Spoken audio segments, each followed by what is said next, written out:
Assalamualaikum warahmatullahi wabarakatuh dan selamat sore pemirsa TV dimanapun Anda berada. Senang sekali kami dapat menjumpai Anda kembali dalam acara dialog khusus TVRI Sulbar. Kali ini kita akan mengangkat tema pengelolaan sumber daya genetik di Sulbar.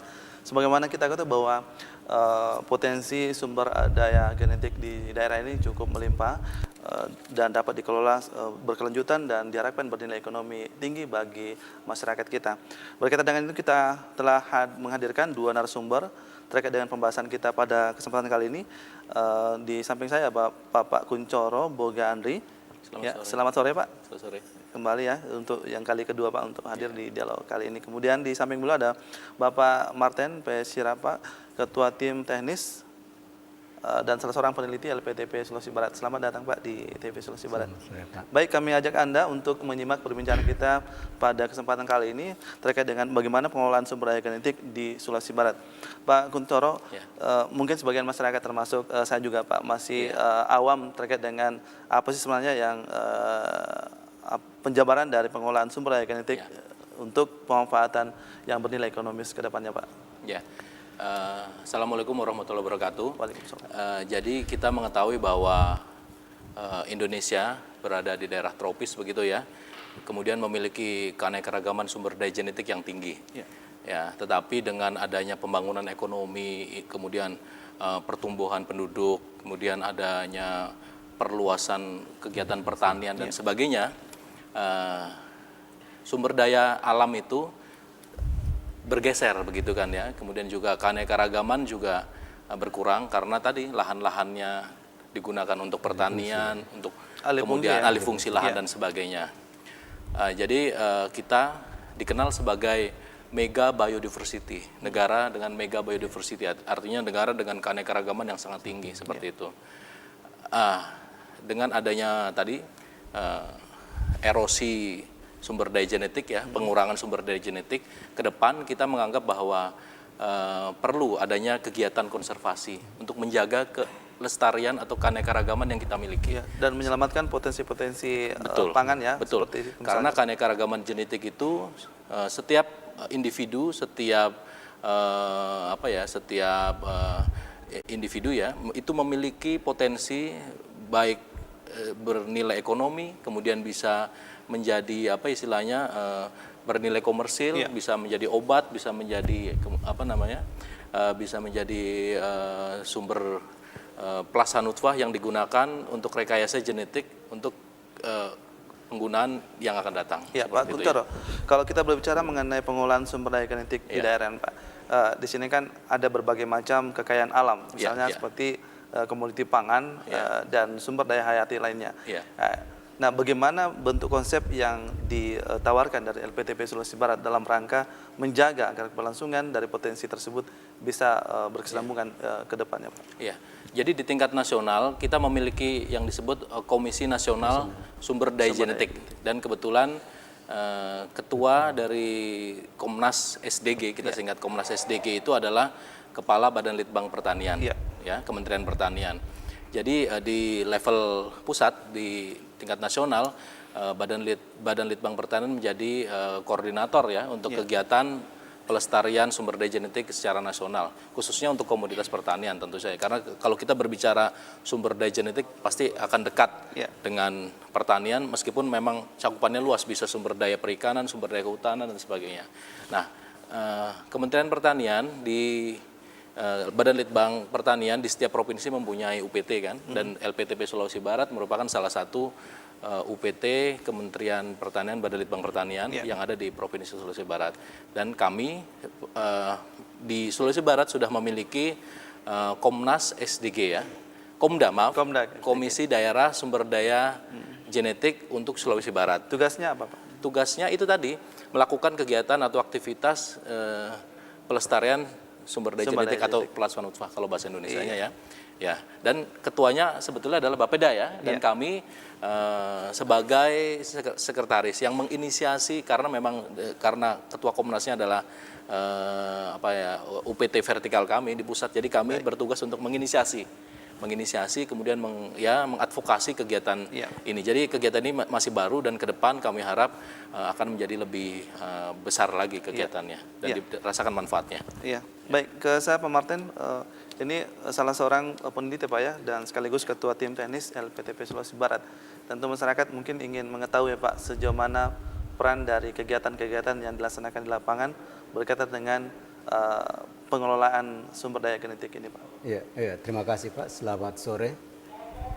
Jadi khusus untuk di Sulawesi Barat merupakan tahun yang ketiga ini, sumber daya genetik ini kita fokuskan kepada sumber genetik tanaman. Jadi karena tadi sudah dijelaskan oleh pimpinan kami bahwa sangat luas. Nah untuk sementara kita baru di bidang tanaman, tanaman pertanian.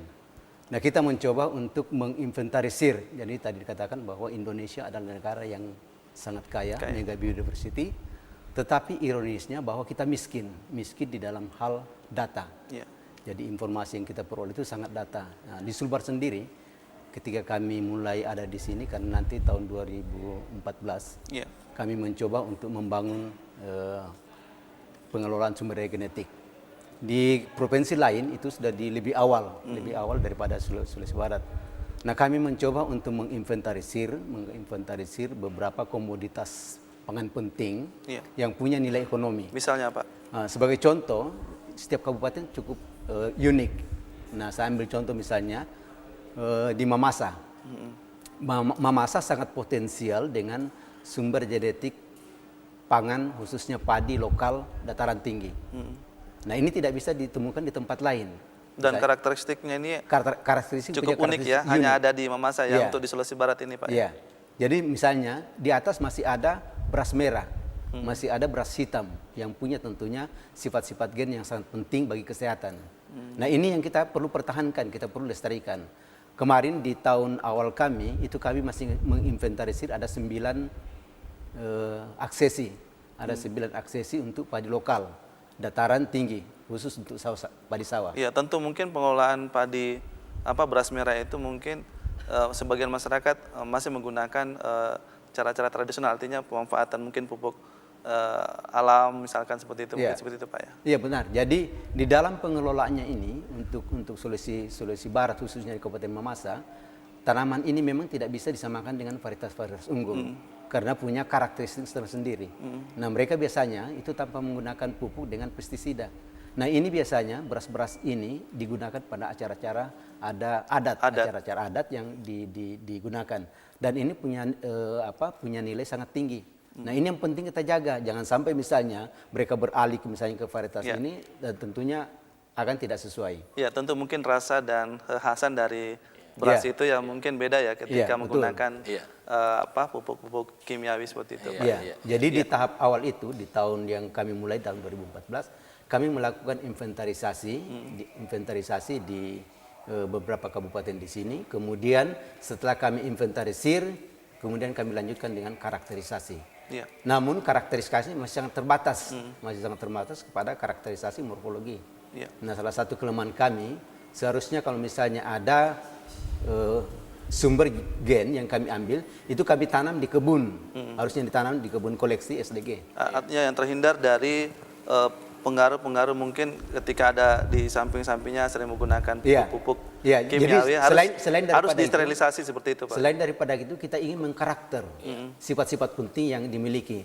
Nah persoalan di kami di LPTP karena kami belum mempunyai lahan. Itu salah satu kendala besar kami. Ini Pak Kuncoro kendalanya Pak, bahwa mestinya idealnya harus ada kebun percontohan atau kebun induk untuk mengakomodir atau khusus untuk memelihara gen-gen tanaman yang bersifat khusus ini Pak Kuncoro.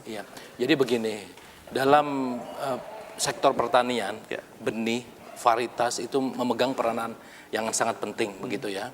Dan ke depan tantangan varietas atau cekaman ya lingkungan, baik biotik maupun abiotik itu sangat tinggi. Baik itu perubahan iklim ya, menyebabkan temperatur berubah, kemudian air pasang, air laut naik ya, artinya salinitas tinggi dan sebagainya. Nah, sumber daya genetik yang kita miliki ini berfungsi untuk karena mereka setiap individu itu memiliki karakteristik yang unik. Kadang-kadang karakter yang ke depan kita butuhkan itu ada di individu tanaman atau buah atau sayuran yang sudah punah begitu ya. Misalkan tadi Pak Artinya sifat turunannya masih ada meskipun tanamannya ini sudah dianggap saya maksud begini, misalkan suatu saat kita memerlukan pertanian karena lahan sudah terbatas begitu ya, kita memerlukan pertanian di areal pegunungan misalkan, kita harus memperluas areal pertanaman padi kita di lahan kering di dataran tinggi seperti itu. Nah, kalau sumber daya genetik atau individu padi yang adaptif terhadap dataran tinggi sudah tidak ada, sudah habis, nah, kita mencarinya di mana?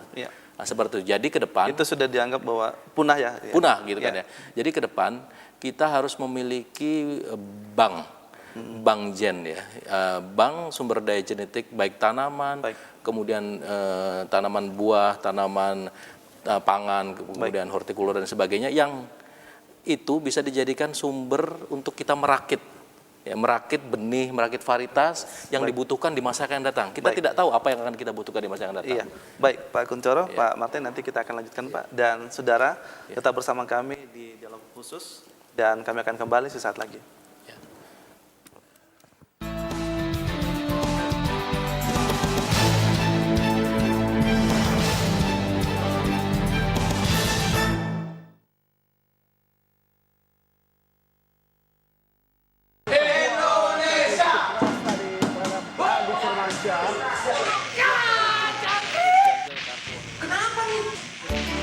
Bersiaplah menuju era siaran digital. Gambar TV lebih bersih, suara lebih jernih. Gak perlu ganti TV baru, cukup pasang set-top box. Ayo, dukung Indonesia, dukung TV digital. Boleh ikutan nonton nggak? Bro, ini sih bukan jangkrik, cantik. Dipersembahkan oleh Kominfo dan TVRI.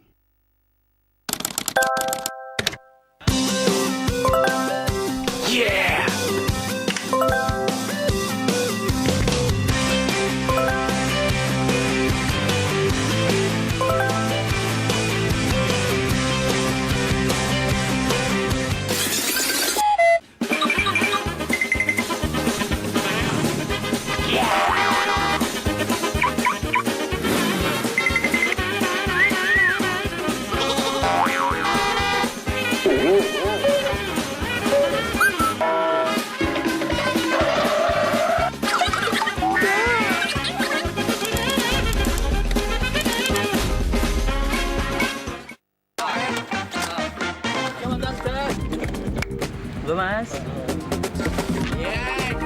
Come on, man. Nyun sewu, Mas. Begini masih pakai baju kuno. Ya daripada sampean ini loh, Mas. Cah lanang kok pakai daster itu loh. Mas. Tarian jadul, bro.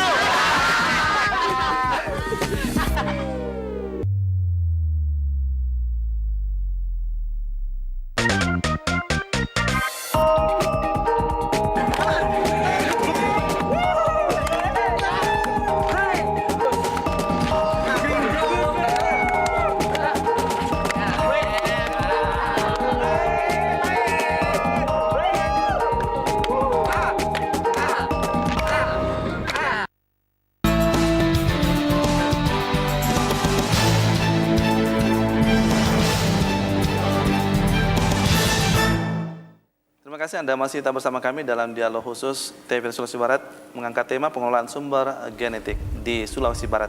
Baik, tadi kami menyinggung terkait dengan Bapak menyinggung terkait dengan bank gen. Nah, ini tentu menjadi harapan kita bahwa dengan adanya bank gen nanti ke depan pelestarian dari tanaman-tanaman yang sifat turunannya masih dikatakan khusus ini bisa bertahan untuk jangka panjang, Pak. Jadi begini, strategi konservasi sumber daya genetik itu ada dua. Yang pertama konservasi secara on farm dan konservasi secara off farm atau ex situ dan in situ. Jadi kalau in situ itu artinya di lokasi tersebut begitu ya. Kalau ex situ itu di luar, misalkan di kebun percobaan, di kebun raya atau di lokasi atau bank ya atau pendingin ya. Ada bank kalau di luar negeri itu di Korea misalkan ada bank atau tempat untuk menyimpan benih-benih sehingga bisa disimpan 20-30 tahun. dengan suhu rendah seperti itu ya. Tetapi itu diperlukan biaya yang mahal begitu kan. Dan secara nasional juga karena kita keanekaragamannya masih cukup tinggi begitu ya. Jadi secara nasional itu mungkin sulit dilakukan. Kebun raya mungkin bisa dilakukan kebun raya di setiap provinsi begitu ya. Dan ke depan harapan kita memiliki kebun raya, kemudian memiliki kebun plasma nutfah dan sebagainya. Nah, tetapi cara yang paling murah dan bermanfaat bagi masyarakat sebetulnya adalah melalui konservasi dengan melibatkan partisipasi masyarakat. Atau pendekatannya yang dikenal kalau di dunia internasional disebut CBM atau Community Biodiversity Management atau manajemen pengelolaan sumber daya genetik oleh masyarakat. Nah, jadi masyarakat selama ini mereka sudah mempunyai kekayaan alam di kebun mereka, di hutan rakyat dan sebagainya. Tetapi biasanya kekayaan sumber daya genetik itu belum dimanfaatkan secara optimal. Nah, contohnya ada mangganya itu kan kita kan selalu sekarang ini kan selalu mencari mangga arum manis gitu ya, atau mangga yang rasanya manis, atau mangga yang besar atau bagaimana gitu ya. Tetapi justru mangga-mangga yang misalkan rasanya kecut, ya, kemudian mangga yang mempunyai karakter tahan di daerah kering dan sebagainya, itu yang harus kita konservasi juga. Karena ke depan siapa tahu ada perubahan iklim, ya jadinya daerah kekurangan air dan sebagainya, mangga-mangga yang tadinya dinilai tidak berguna, ternyata ke depan itu mempunyai sifat-sifat yang berguna. Karena adanya daya tahan tadi. Daya tahan, misalkan mempunyai daya tahan, atau mungkin dari mangga itu setelah kita lakukan penelitian, misalkan dari daun mangga bisa menjadi obat terhadap penurun kolesterol. Jadi di India sudah ada penelitian bahwa beberapa jenis daun mangga bisa menurunkan kadar kolesterol. Kemudian dari kulit mangga di beberapa penelitian bisa sebagai obat malaria. Dan ini masih sebagian besar masyarakat belum mengetahui ternyata manfaat dan kandungan dari kulit itu kan jadi banyak juga Pak. Simpelnya begini, bahwa Tuhan menciptakan sesuatu itu dengan maksud tertentu dan tidak ada yang mubazir seperti itu. Nah, jadi hanya kita yang belum bisa memanfaatkannya secara maksimal. Jadi semua karakter, semua individu itu pasti mempunyai kelebihan. Baik itu tanaman padi yang misalkan ya jagung-jagungan misalkan ya, kita jagung kan bukan hanya yang kita kenal saat ini saja. Dulu itu jagung itu dari jagung-jagung liar begitu kan ya. Kemudian kita konservasi, kita seleksi, kemudian kita kawin-kawinkan sehingga menjadi jagung modern saat ini. Begitu juga tanaman-tanaman bunga, hortikultura dan sebagainya. Pak Martin, kalau kita berbicara mengenai potensi dari pemanfaatan sumber daya hayati, masyarakat juga saat ini mungkin sebagian juga memanfaatkan kondisi tersebut Pak dengan menanam tanaman jangka panjang maupun jangka pendek. Mungkin yang menjadi tantangannya kemudian adalah sebagian masyarakat masih menggunakan cara-cara pemanfaatan teknologi modern dengan pendekatan mungkin menggunakan racun dan pupuk-pupuk kimia Pak. Nah, ini menjadi sebuah tantangan juga ketika ingin mempertahankan gen yang asli mungkin dari turunan pertama, ini menjadi tantangan dari elit Bank Pertanian Pak. Iya, benar sekali Pak. Jadi seperti disampaikan tadi bahwa sumber daya genetiknya banyak mengalami erosi atau kepunahan. Nah, sebelum saya maju menjawab itu, salah satu contoh yang konkret di kita, Majene punya legenda sebenarnya, ada Lasek Bambang. Lasek Bambang, tapi ini yang dikenal manis ya? Tapi sekarang kalau kita cari, itu tidak ada lagi. Nah, kami sudah 3 tahun berkelana mencari